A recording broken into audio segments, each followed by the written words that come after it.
Muy buenas noches, ¿qué tal? Buenas noches, Ariana, ¿cómo estás? Eh, Muy buenas noches, muy bien. Justo estábamos empezando, iba a iniciar con el repaso de las preguntas, pero si tienes alguna duda o alguna pregunta en particular, adelante. Y mientras tanto voy a ir compartiendo pantalla.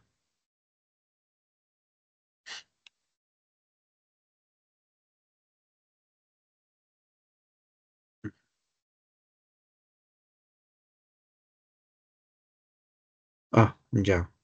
No, muy buena pregunta, ¿no? ¿A qué se refiere con desarraigo, ¿no? Desarraigo cultural en la obra de los ríos profundos. Bueno, ahí tenemos dos palabras, ¿ya? Que forman un concepto. Eh, Tomemos la palabra desarraigo como literal. ¿Qué es desarraigo? Es perder la raíz, ¿no? Imagínate una planta que pierde, ¿no? La base de su crecimiento, que es la raíz, la base de su soporte, la base de su existencia, la base de cómo es, ¿sí? Que es la raíz de toda planta. Entonces, desarraigo tiene que ver con perder esa raíz, el origen. El término cultural lleva el término desarraigo a un ámbito de lo social, ¿no? Lo cultural. Y en ese sentido, desarraigo viene a expresar cuando el sujeto experimenta la pérdida de su cultura originaria, ¿sí? Es decir, todos nosotros como seres humanos nacemos y crecemos, sobre todo, nos formamos alrededor, o mejor dicho, en medio de una cultura, ¿no? Que nos brinda patrones, que nos brinda normas, ideales, ¿no? Tradiciones que van constituyendo al sujeto. Entonces, cuando este sujeto pierde esa fuente, ¿sí? Y su mundo en el cual se crió desaparece, ¿no? Hablamos entonces de un desarraigo cultural, ¿no? Porque ha perdido sus raíces. En la novela Los ríos profundos, eso lo apreciamos en el caso de Ernesto, ¿no? Ernesto es un joven, más o menos un adolescente, tiene como 14 años más o menos. Y Ernesto es un mestizo que crece, ¿sí? En los Andes, su padre es un abogado, y con los viajes que realiza su padre, muchas veces tiene que dejar a Ernesto, eh, en algunas veces en una hacienda, en otras, por ejemplo, ahí es donde la novela se concentra más, lo deja en la casa de la hacienda este tío del viejo. Ernesto, ¿sí? Llega a vivir en una comunidad andina y es esa comunidad la que va a dotar sobre todo a Ernesto de eh, de ese conocimiento, de esa eh, actitud, ¿no? Con respecto al mundo andino, ¿no? Esa visión animista, esa visión sostenida en la base de la fraternidad, la solidaridad, la querencia hacia el otro, ¿no? Él lo aprende de esa comunidad, ¿no? Eh, pero con los viajes del padre, Ernesto tiene que abandonar esa comunidad y empieza ese periplo que narra la novela y que lleva a Ernesto a, hasta Bancay, ¿no? Donde el padre deja a Ernesto en este colegio y el padre se va a trabajar a una hacienda lejana. El colegio en la novela es la metáfora de la sociedad. Arguedas nos presenta el colegio como una esencia de todas las clases, de todos los grupos humanos, ¿no? Que, digamos, constituyen nuestra nación. Y entonces ahí es donde Ernesto empieza a experimentar una realidad totalmente lejana de ese mundo andino, de esas creencias. Y la formación de ese colegio, una formación religiosa, porque era un internado religioso, se sostiene sobre todo sobre esa rigidez, ¿no? Y sobre esa violencia inclusive, ¿no? Los padres castigaban duramente a los estudiantes, ¿no? Y los sometían muchas veces a una disciplina física y estricta.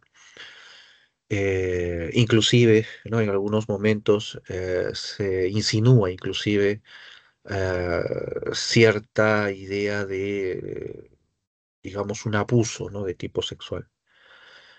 Em, entonces, Ernesto va experimentando una realidad que ya no es la en la cual él ha crecido ni se ha formado. Entonces Ernesto lo que siente es que empieza a perder esa vinculación, porque lo que le enseñó esa comunidad andina a Ernesto, ese mundo andino, es a convivir con la naturaleza, es a convivir con su entorno.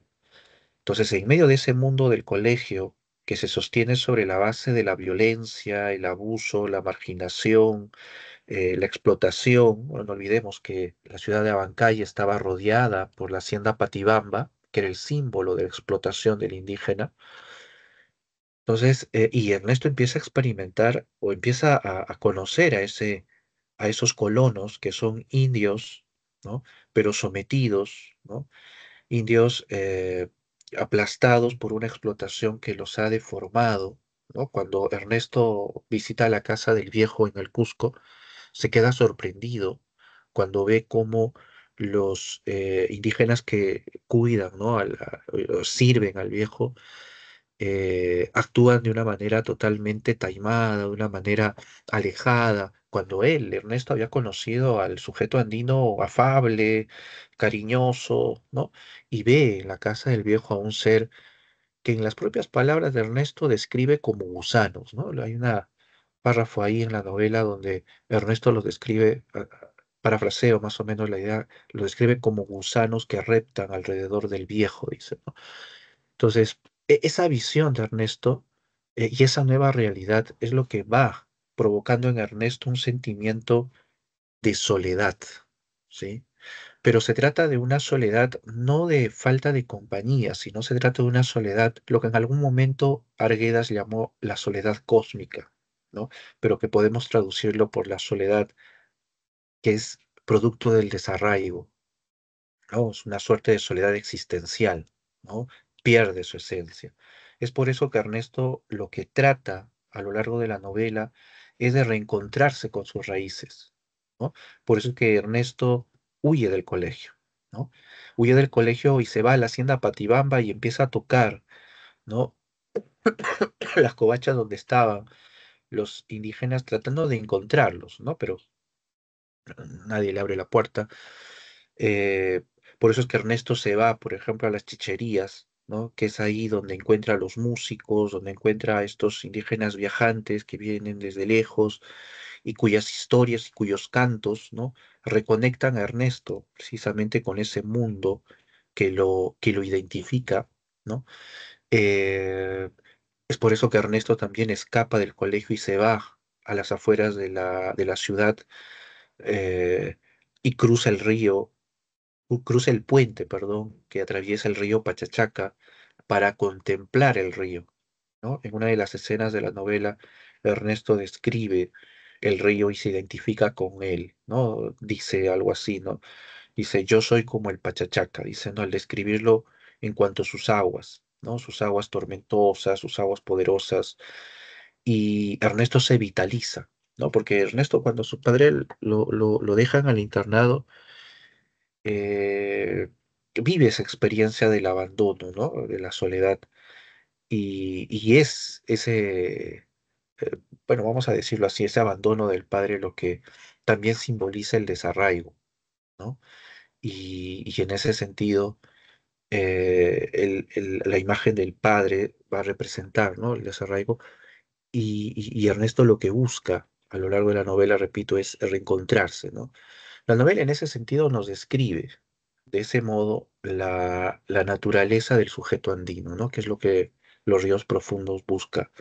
Es decir, cuál es la esencia de esa mentalidad andina, ¿no? Y lo que la novela nos plantea es la esencia es el entorno, ¿no? La esencia es el mundo que lo rodea, ¿no? El sujeto andino es un ser que existe con la naturaleza, ¿no? Que existe con el río, que existe con los árboles, con el cerro.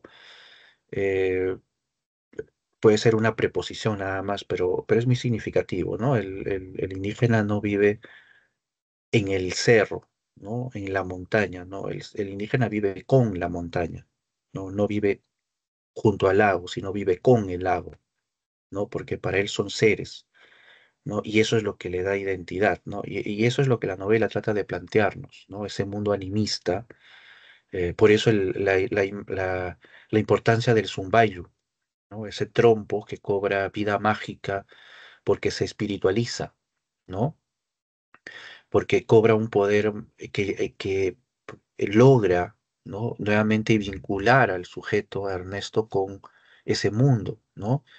Y cuando Ernesto eh, arroja el trompo, ¿no?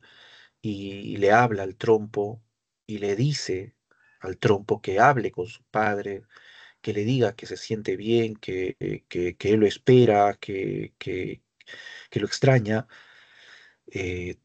Ernesto termina de darle ese mensaje al trompo y Ernesto se pone a bailar alrededor del trompo, ¿no? Y Ernesto empieza a gritar y a decir que ya no tiene miedo al director del colegio, ¿no? Al sacerdote que en una secuencia anterior lo había castigado a Ernesto. Y Ernesto había salido, pero, ¿no? Digamos, mal. Y entonces esa es la idea, ¿no? De la novela y el desarraigo va en ese sentido, ¿no? La pérdida de los orígenes, de la identidad cultural, ¿no? Ese es el principio del término de desarraigo, ¿no? Que es un concepto que constituye nuestra propia naturaleza como nación, ¿no? Eh, Somos un país multicultural, decimos sí, pero que no logra coserse, ¿no? Que no logra coagular, ¿no? Somos diversos nada más, ¿no? Eso es lo único que sucede. ¿Mm?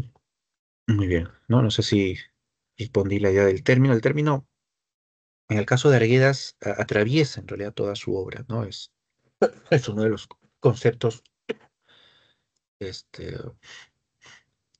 importantes, ¿no? Dentro de la obra de Arguedas. Ujú. Muy bien. ¿Qué tal? Ahora veo a Héctor. A Héctor, ¿cómo estás? No, Ariana, a ver, muchas gracias. Ajá, muy bien. El ejercicio 6 de la semana 16. Ya, ejercicio 6 de la semana 16. Es de la semana pasada, ¿no? O me estoy confundiendo. No, lo hago, ¿ah? No, no te preocupes. Semanas 16, pero ¿estamos en la semana 16 o 17? Solo sáquenme de esa duda nada más.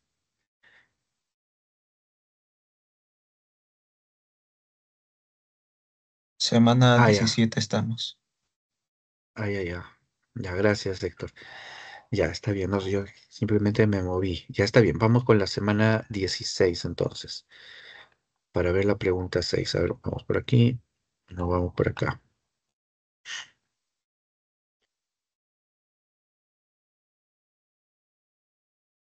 Aquí estamos. Ya, vamos a la pregunta 6. Acá estamos. Ya, acá está la pregunta 6. Ujú. Sobre los ríos profundos, dice, ¿no? Marque la alternativa, verdadero o falso, sobre la novela de los ríos profundos. Y el tema de la pregunta es el argumento, ¿no? ¿Cuál es el argumento de la novela? Muy bien.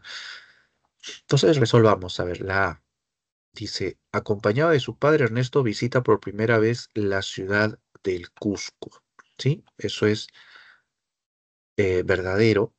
¿no? Eso es verdadero porque Ernesto no conocía la ciudad, pero él tenía una imagen de la ciudad. Y esa imagen él la había construido a partir de los relatos del padre, ¿no? Y Ernesto, por eso que cuando llega a la ciudad del Cusco, llega con toda la magia, ¿no? Con toda la, digamos, la creencia, ¿no? De ese mundo, ¿no? Que el padre le había comentado, ¿no? En los relatos, ¿no? En las historias que le había relatado. Y entonces eso es lo que Ernesto contrasta cuando él conoce la realidad de esa ciudad, ¿no? Cuando ve cómo las murallas incaicas servían de base para las casonas coloniales, ¿no? Cuando ve cómo esos mismos muros, ¿no? Eran defecados y orinados, ¿no? Por indígenas borrachos, ¿no? Cuando observa la suciedad, cuando observa, ¿no? A esos seres lúgubres, ¿no? Esos indígenas extraños, ¿no? Distantes, ¿no? Entonces, y cuando conoce al viejo, ¿no? Es ese, es esa otra realidad del Cusco, lo que precisamente va a impactar con ese mundo de la imaginación, ¿no? Que había cultivado el padre en la mente de Ernesto, ¿no? Y Ernesto, por eso ahí empieza ese cuestionamiento, ese conflicto del personaje, ¿no? Entonces la primera es verdadera. Luego la dos dice, Añuco regala a Ernesto un trompo que tomará forma de un espíritu andino. Bueno, quien le regala el trompo a Ernesto es su amigo Antero, ¿no? A quien todos llamaban el Marcaj, ¿no? Le llamaban así porque tenía la cara picada de viruela, ¿no? Marcaj de marcado. Y era Antero quien fabricaba estos trompos, ¿no? Y uno de esos trompos es precisamente el que le regala a Ernesto, ¿no? Y es este trompo el que va a hacer precisamente, ¿no? Este objeto, este juguete, ¿no? Que Ernesto y que el propio Antero van a transformar en este espíritu, ¿no? En este espíritu colosal, ¿no? Que es capaz inclusive de romper esa distancia, ¿no? Del hijo con el padre. Hay otra escena también donde Ernesto lleva el trompo al, al baño del colegio y lo entierra, ¿no? En, en el baño, como una suerte de exorcismo, de purificación, porque en ese baño, en ese lugar, era donde Higueras este, violaba a Marcelina, ¿sí? Y entonces ahí el trompo está cumpliendo una función de búsqueda de armonía, ¿no? Eh, por ejemplo, hay un momento en el que se pelea, ¿no? Ernesto se pelea con Antero precisamente, ¿no? Y para reconciliarse, ¿no? Intercede el trompo, ¿no? Ernesto le entrega el trompo, ¿no? Como un tributo, ¿no? Como una suerte de sello, ¿no? Eh, para apagar, digamos, el conflicto, ¿no? Entonces el trompo tiene un enorme poder ahí, no solamente mágico para Ernesto, sino muy simbólico, por cuanto va creando este ambiente, ¿no? De armonía, ¿no? Dentro del grupo del colegio. Muy bien, sí, pero acá la clave, el problema es que no es Añuco, sino es Ernesto, perdón, es Antero quien le entrega a Ernesto el trompo. Luego en 3 dice el protagonista suele visitar la comunidad de Patibamba en el Cusco, ¿ya? Hasta aquí es cierto, ¿no? Ernesto varias veces visita Patibamba, ¿ya? Pero Patibamba que era una hacienda, ¿no? Era una hacienda, no era una comunidad, ¿ya? Una comunidad es un poblado andino, ¿no?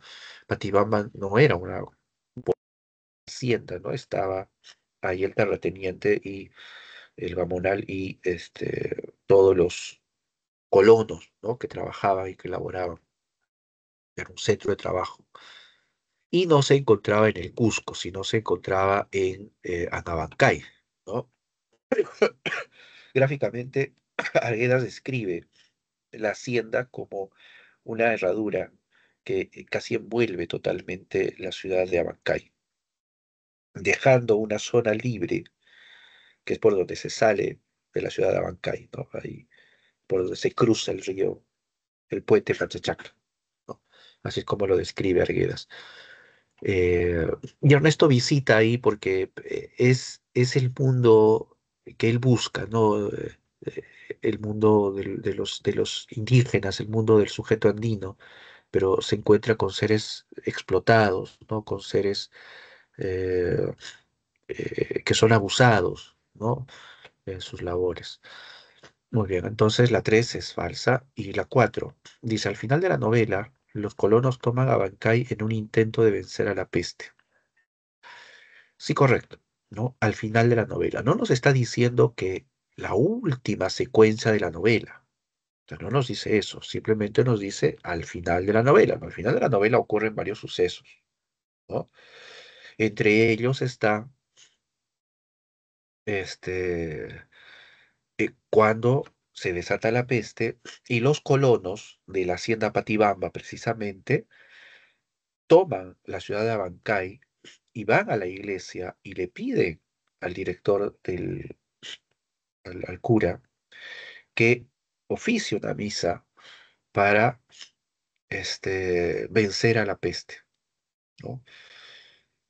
Pero en ese momento ya Ernesto está fuera de la ciudad, ¿no? La novela nos narra cómo ya Ernesto fuera, de pronto mira a la ciudad, ¿no?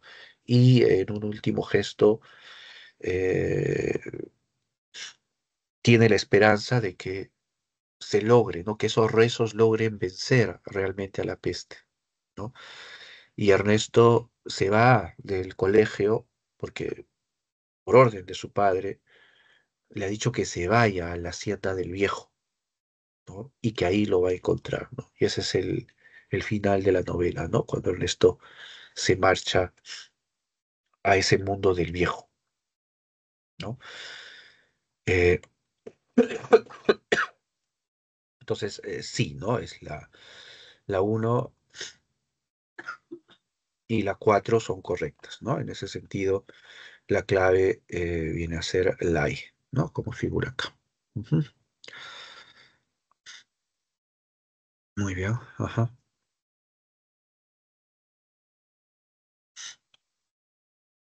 ¿Sí? ¿Quedó claro o alguna duda sobre...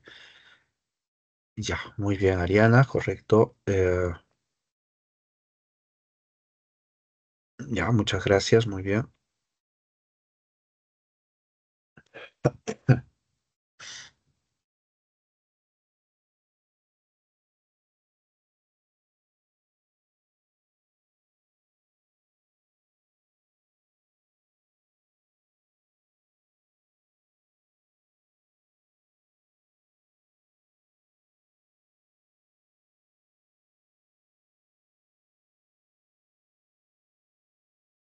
Ya, muy bien. Vamos a continuar entonces. Ya. Muy bien, Héctor está en espera. Bueno, entonces yo voy avanzando. Tal vez voy revisando. Bueno, la 16 yo recuerdo que la trabajamos la semana pasada. Algo pasó la semana pasada. Yo no recuerdo que trabajé esto. Ajá.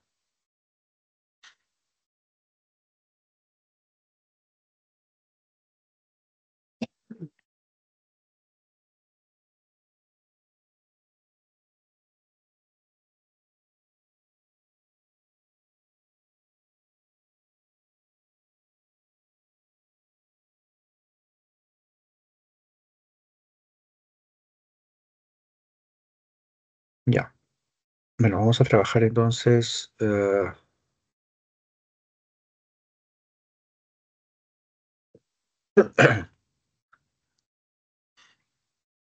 trabajar la semana 17, entonces.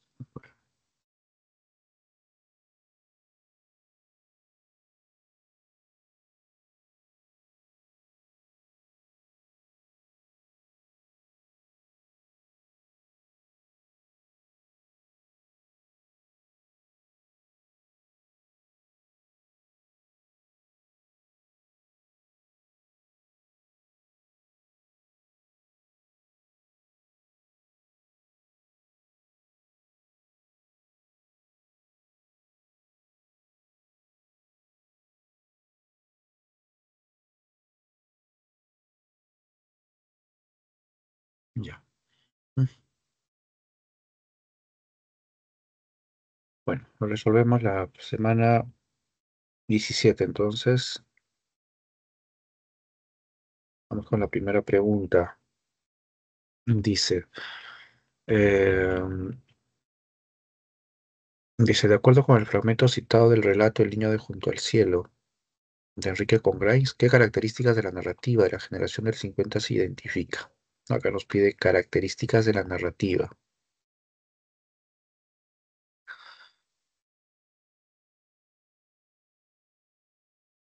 A ver, ahí está.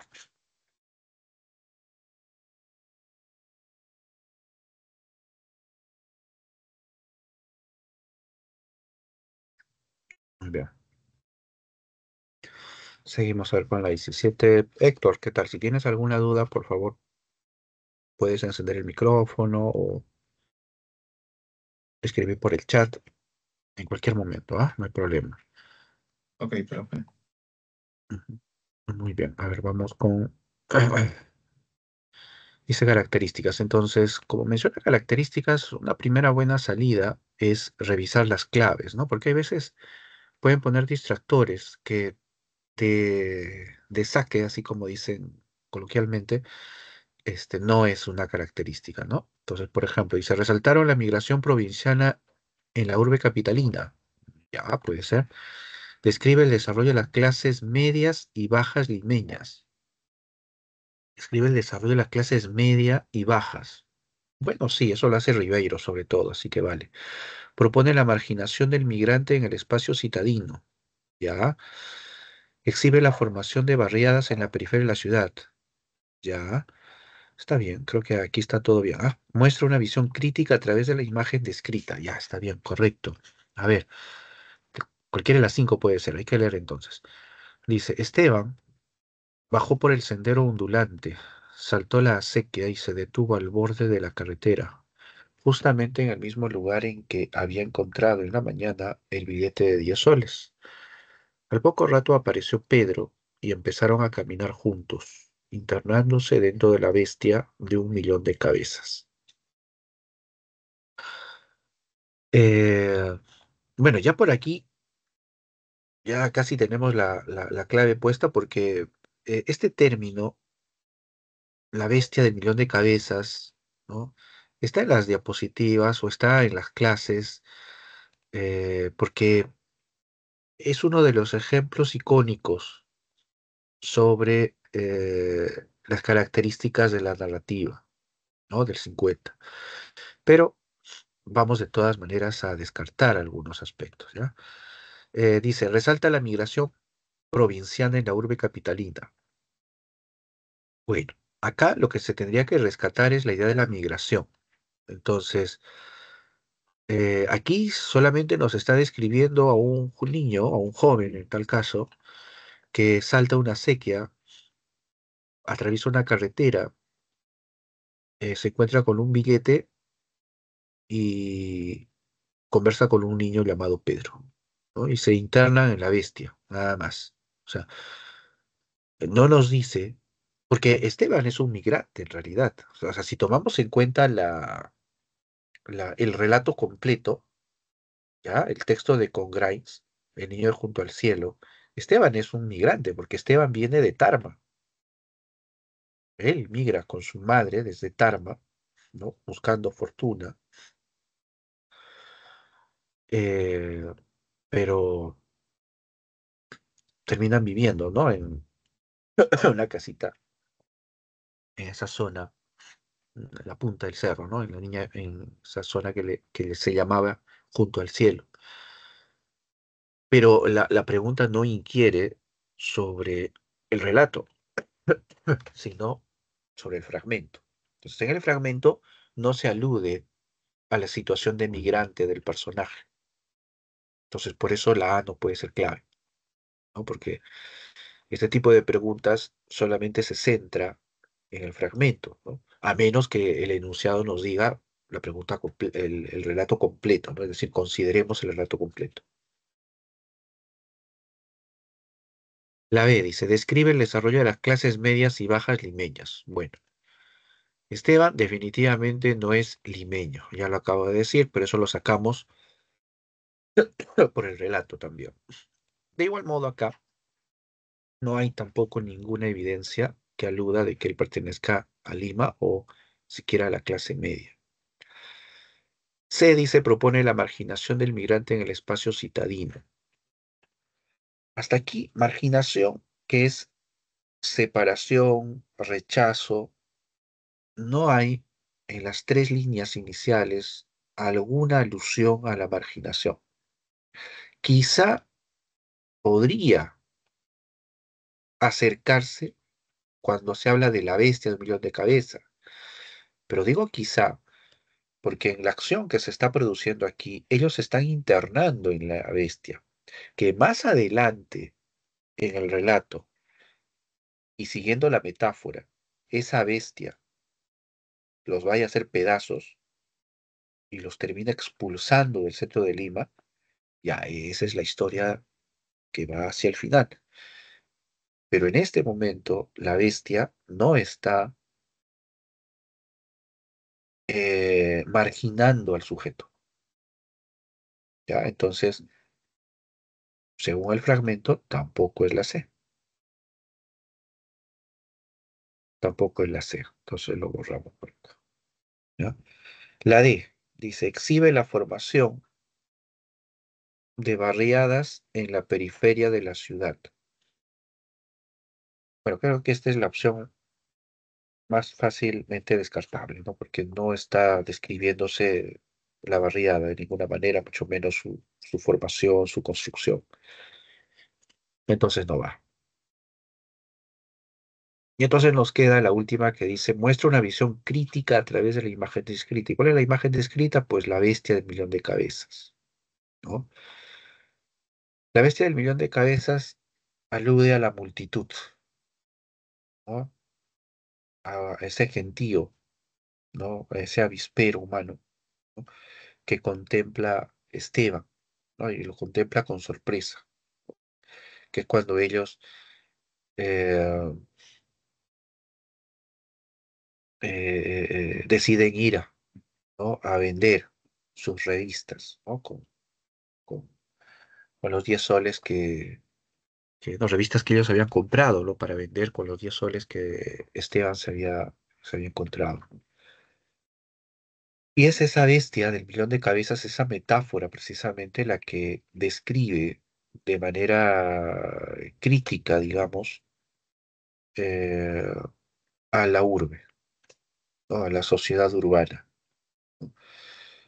Cuando el relato termine y Pedro haya estafado a Esteban,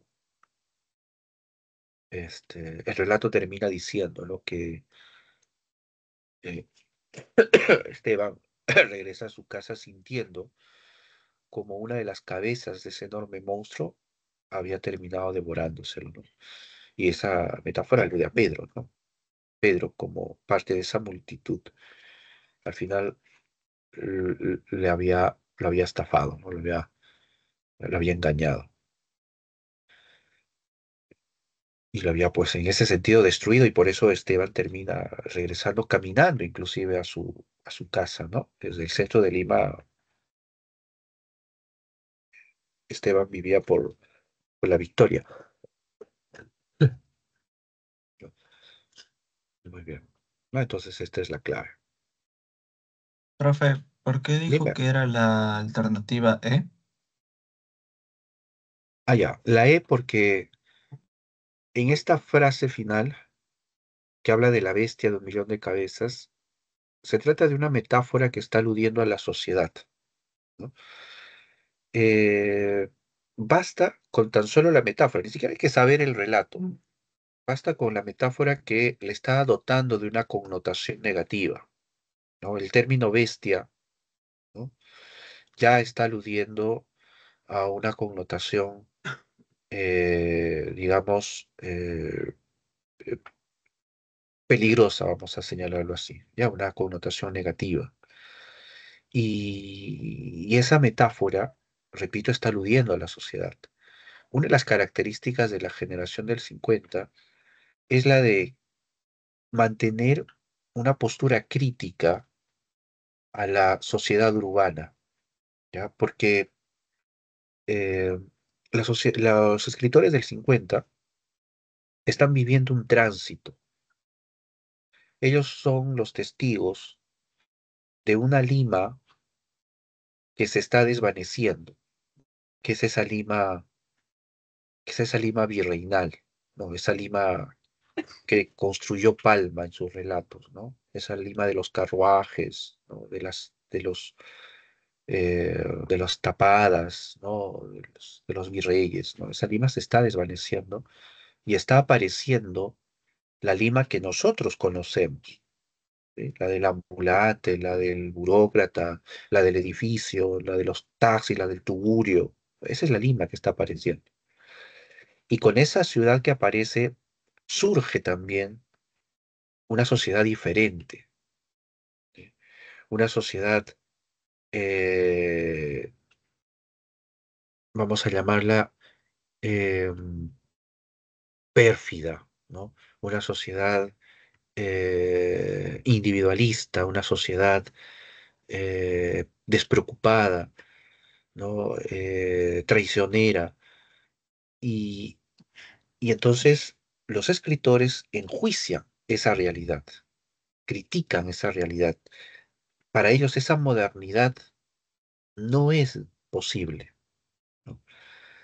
Y entonces en sus relatos suelen cuestionar precisamente ese mundo, esa realidad, esa ciudad que se está formando. Y en el caso del relato que estamos viendo, la novela, perdón, el relato se centra en el personaje de Esteban y el monstruo de un millón de cabezas, que aunque solo aparece mencionado dos veces el monstruo de un millón de cabezas, está presente en realidad, porque ellos, Esteban sobre todo, tiene que enfrentarse a la sociedad, ¿no?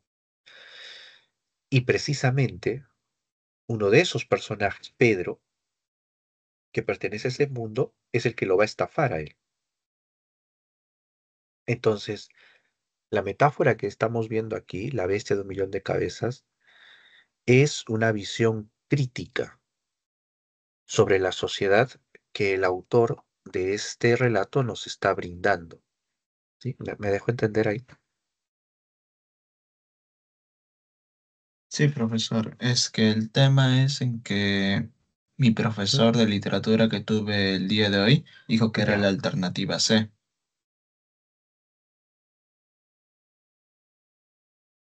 A ver, déjame ver un segundo. No, acá dice la E. Tal vez, a ver.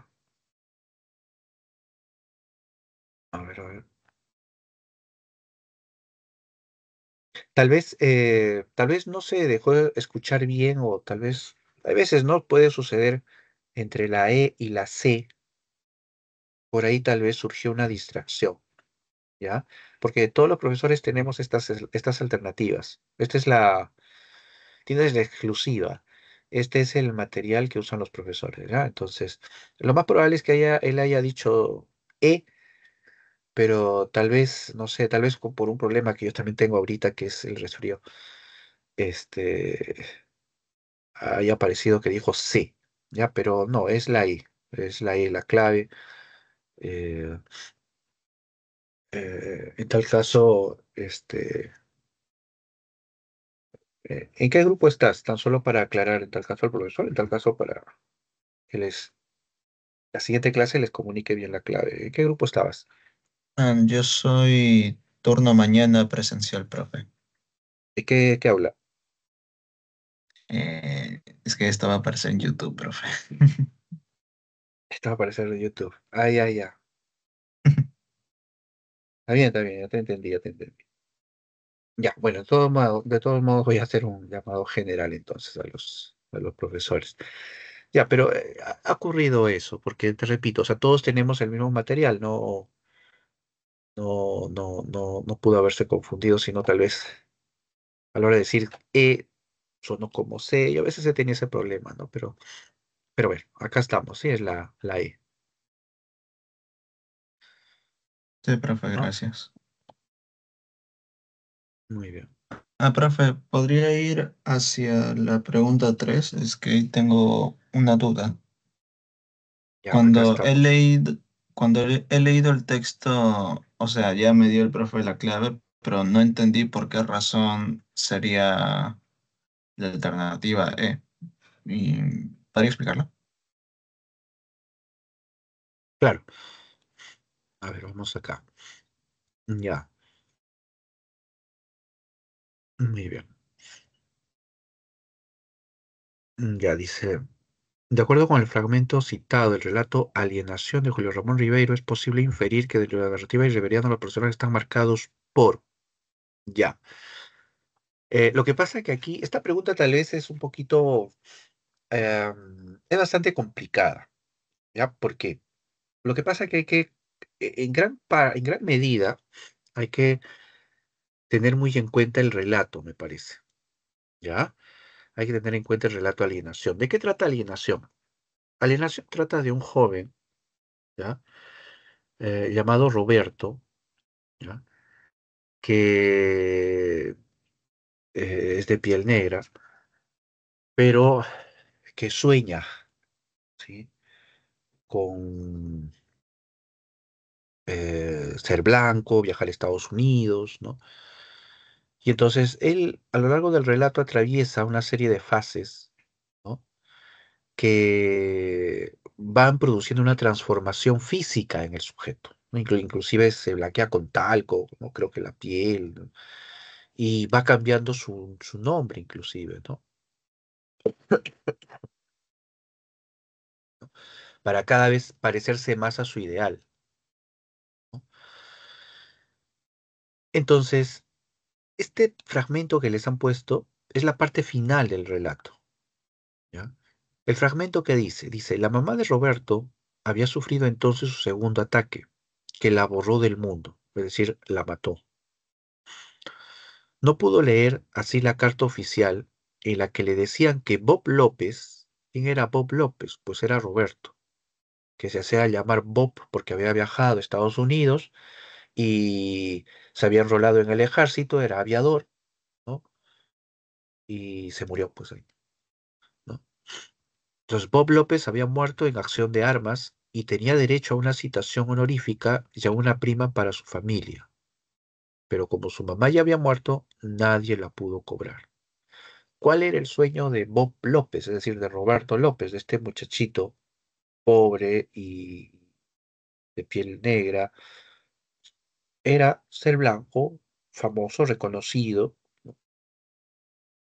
Y vemos que al final del relato no consigue nada de eso. Y entonces lo que ahí estamos viendo es que el proyecto que se había propuesto no logra alcanzarlo, ¿ah? A eso le podemos llamar un fracaso, ¿no? Ahora, ese tipo de narrativa, ¿ya? Es muy común en Ribeiro. Si tomamos a los personajes riberianos, este, prácticamente todos terminan en el fracaso. Los personajes riberianos son personajes que cuando uno los lee, te encariñas, porque son personajes buenos, porque son personajes idealistas, porque son personajes de principios, pero se enfrentan a una realidad que los apabulla y toda su lucha, su esfuerzo, sus ideales terminan siempre en eso, en el fracaso. ¿No? Los grandes proyectos terminan en el fracaso. Entonces, aquí lo que estamos viendo nosotros, ¿no? Es un caso más de ese rasgo de los cuentos de Ribeiro, cómo la existencia del sujeto está condenado al fracaso. Lo vemos en los gallinazos sin plumas también. El abuelo, ¿qué quería? Quería una fortuna, ganar una fortuna con el cerdo pascual. ¿Qué obtuvo como resultado? Bueno, que al menos, eso es lo que sugiere el relato, el cerdo se lo come, ¿no? Y los niños, ¿no?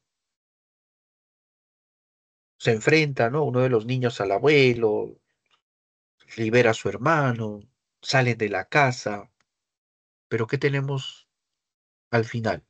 Un final feliz.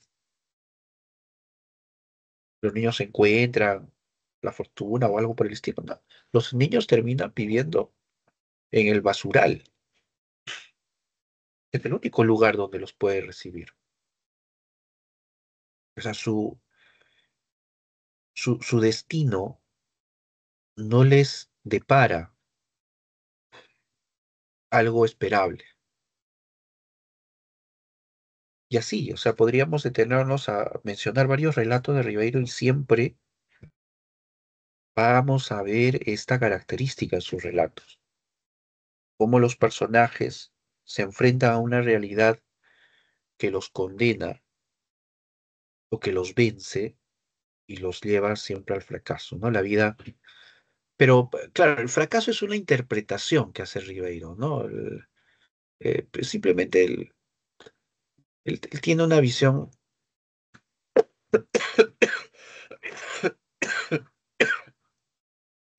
él tiene una visión de la vida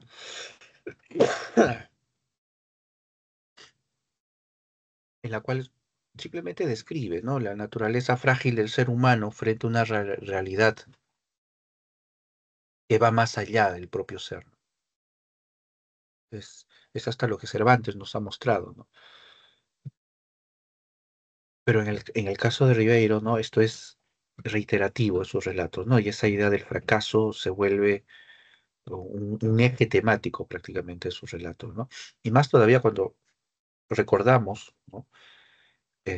Cómo cuando Ribeiro publica su diario personal, ¿no? Recuerden el diario, que es este documento donde uno registra, ¿no? Todos los acontecimientos de la vida, día tras día, ¿no? Ribeiro cuando publica su diario personal, le pone como título, ¿no? La tentación del fracaso, ¿no? Ese es el título que le pone a su propia vida, ¿no? La tentación del fracaso, ¿no? Y es que para Ribeiro, desde esa visión escéptica que predomina en esta generación, nuestra existencia está sostenida precisamente por esa gravedad, ¿no? Es decir, la inclinación hacia la derrota, ¿no? Hacia el fracaso. Entonces, es el sentido de por qué la clave es la E, ¿no? Y aquí pongo un poquito el parche porque, claro, lo que pasa es que aquí faltaría un elemento en la pregunta, ¿no? Que sería eh, el saber cuál era el proyecto de Roberto, ¿no? Solo sabemos que acá solamente se nos dice que murió, ¿no? Pero saber en un rato, un tanto el proyecto, ¿no? Qué era lo que quería, ¿no? Como, solo como para trazar la línea. Pero también lo podíamos sacar por una cuestión general del propio Ribeiro, ¿no? Que eso sí se ha estudiado. Alienación tal vez no se ha estudiado en cada clase, ¿no? Pero sí la idea del fracaso en la narrativa de Ribeiro, eso sí está en el temario, perdón, está en el cuadernillo, ¿no? Que es es un tema central, ¿no? En la narrativa de Ribeiro, ¿no? Estamos, sí, la E, correcto. Sí, ahí me dejo entender. Sí, profe, todo claro. Muy bien. ¿Podría hacer la pregunta 6? Las 6, claro. A ver, vamos por aquí. Acá está. Ya. A las 6 dice, marque la alternativa que completa de manera correcta el siguiente enunciado sobre el relato Los gallinazos sin plumas de Ribeiro. El cuento retrata, dice, la explotación de los más débiles, ¿ya? Quienes, metafóricamente, deben sostener la esperanza de progreso económico representado por Lizardo Pascual, el cual simboliza también a la urbe que busca. ¿Que busca qué? Ah, ya. La pregunta es sobre la urbe, ya, ¿no? La pregunta es sobre la urbe. La urbe que está representada por Pascual, al cual los niños tienen que alimentar. A eso se refiere. Muy bien. Ya, ¿qué busca qué? A ver, crecer y desarrollarse a costa de los marginales. Ya, puede ser. Enfrentar a los de la clase media con los de la baja. No, esta no es ni a cañones. Porque los niños, o sea, la A puede ser, estoy diciendo, porque eh, ¿cuál es el objetivo del cerdo? Engordar. ¿Para qué? Para ser vendido, ¿no? Y así el abuelo obtenga su fortuna, ¿no? Su dinero. Pero ¿cómo lo engorda? Los niños tienen que alimentarlo, ¿no? Y los niños que son marginales. Entonces, hasta ahí la A encaja. La B no, porque no hay luchas sociales. O sea, el cerdo no engorda por las luchas sociales. C, favorecer permanentemente a los que menos tienen. Favorecer, esto para nada. El cerdo no favorece a los que menos tienen, sino por el contrario, los explota. D, amparar principalmente a los sujetos expoliados. Amparar principalmente a los sujetos, amparar. Es lo mismo que favorecer. Así que menos todavía. Si el anterior favorecer no era, pues amparar tampoco. Incentivar el desarrollo de la clase medias y populares. Miren, la C, la D y la E, todas son actitudes positivas de la urbe y de Pascual. Y sabemos que el cerdo, por más irracional que sea, no era exactamente el bueno del cuento. Así que no puede simbolizar estas actitudes positivas, ¿no? Favorecer, amparar, incentivar, de ninguna manera. Entonces se queda la B, pero la B ya vimos que no es, y la C, la A entonces es la clave, ¿no? Claro, porque sigamos la metáfora, ¿no? El cerdo representa la urbe, ¿ya? El cerdo tiene que engordar, la urbe tiene que crecer.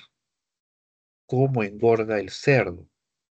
Con el trabajo de los explotados. ¿Cómo engorda la ciudad? ¿Cómo crece con el trabajo de los explotados? ¿Cómo alimentan al cerdo los explotados? Con la basura y los desperdicios de la ciudad.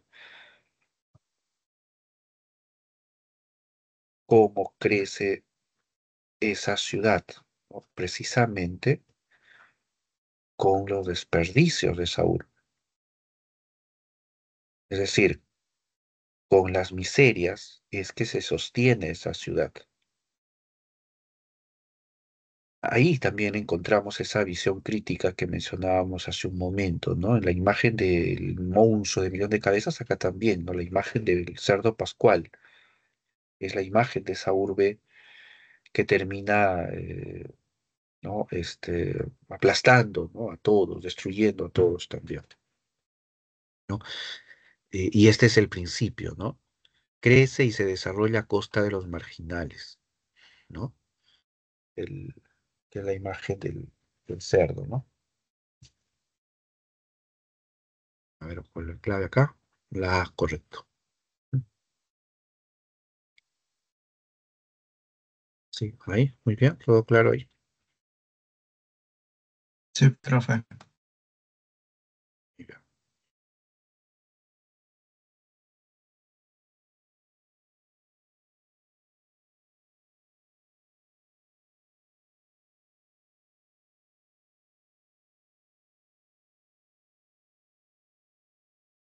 Muy bien.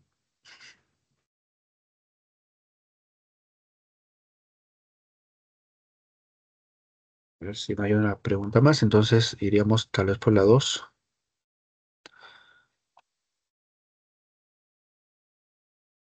A ver, un segundo.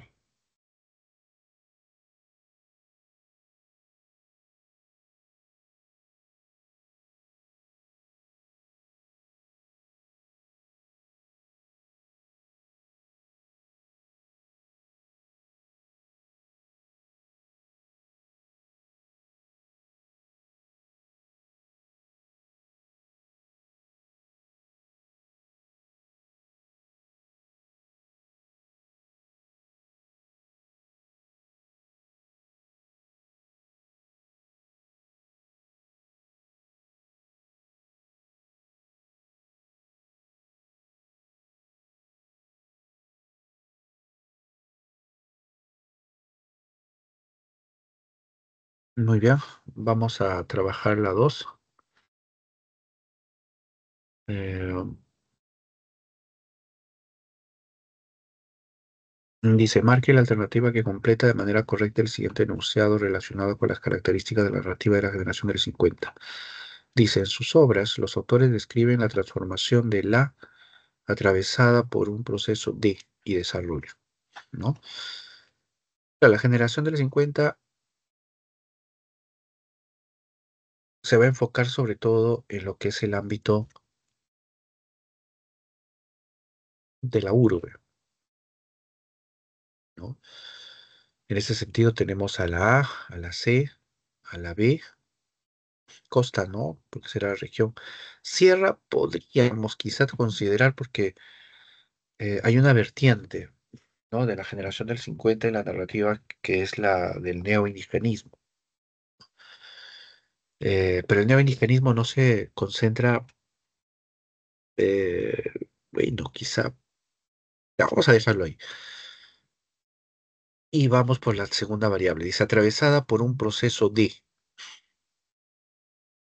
alfabetización. Con eso la E queda fuera.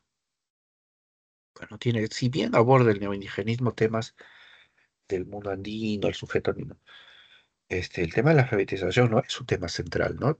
Aborda cuestiones eh, que tienen que ver con el mundo, el pensamiento andino, el mundo subjetivo, ¿no? Trata de ahondar en esta subjetividad del hombre, de la persona andina, ¿no? No se concentra solo en el tema de la alfabetización, además no es un tema que sea relevante. Este también lo eliminamos. Ya.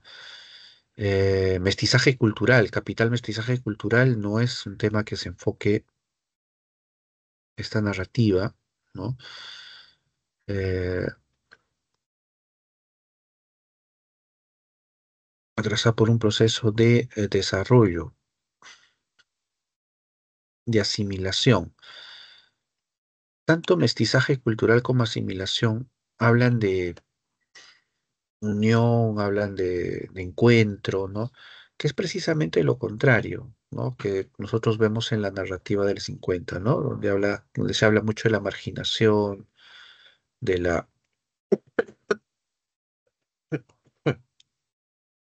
la discriminación, ¿no?